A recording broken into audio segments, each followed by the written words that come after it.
Leta 1938 je Maribor in vso srednjo Evropo obsijal velikanski severni sij. To je bil nek meteorološki pojav, ki se v teh krajih ne dogaja. In ljudje so se spraševali, kaj je na tem, nekaj se bo zgodilo. In dejansko je bil ta severni sij kot napoved neke kataklizme, ki je sledila. V zvezi s tem dogodkom sem napisal svoj prvi večji roman z naslovom Severni sij.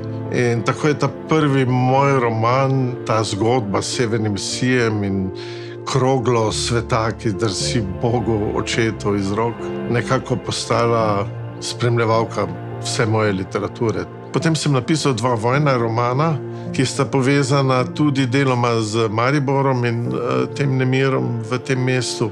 Moj zadnji roman pa se spet dotika tega mesta v času po 2. svetovni vojni mojega otroštva, ki je bilo polno zgodb o vojni, seveda ene zmagovite, slavne, druge pa zelo mizerne zgodbe o človeških nizkotnostih, podlostih, izdajstvih, nasiljih in tako naprej. Mene seveda zdaj ne zanima razlaga, zakaj je do tega prišlo, teh stvari bodo razlagali zgodovinarji, ampak to tipično osnovno občutje nemira, ki je prišel nad Evropo in pozneje na ves svet, se mi zdi, da ko danes gledam, kaj se dogaja v Evropi, v Ukrajini, se ne samo človek, ampak tudi družba ni tako bistveno spremenila, da ne bi bila sposobna napraviti popolnoma iste napake in popolnoma ista nasilja, ki so se dogajala takrat. Jaz mislim, da nobena tehnološka sprememba in noben napredek človeka tako bistveno ne spremeni, ampak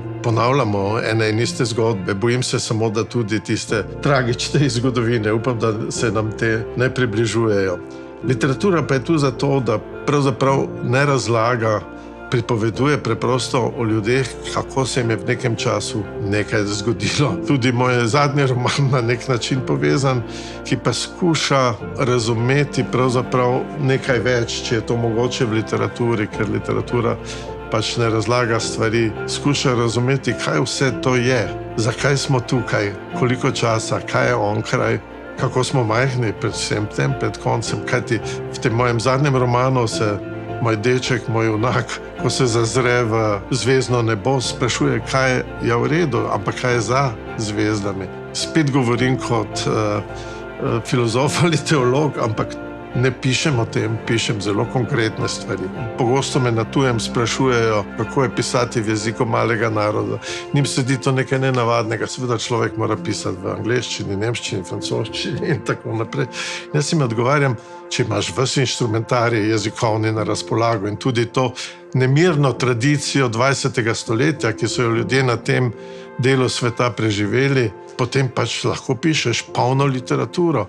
In te omejitve ni. Omejitve pa obstajajo v koliko ljudi te bere in koliko ljudi te prevaja in tako naprej. To so pravzaprav tehnične omejitve, ne vsebinske. Mogoče bo frankfurtski knjižni sejem pripeljal do malo več zanimanja za književnost nekega malega evropskega naroda, ki pa ima v sebi toliko nemirnih preobratov, toliko estetskih iskanj, da zna biti za marsikoga zanimivo.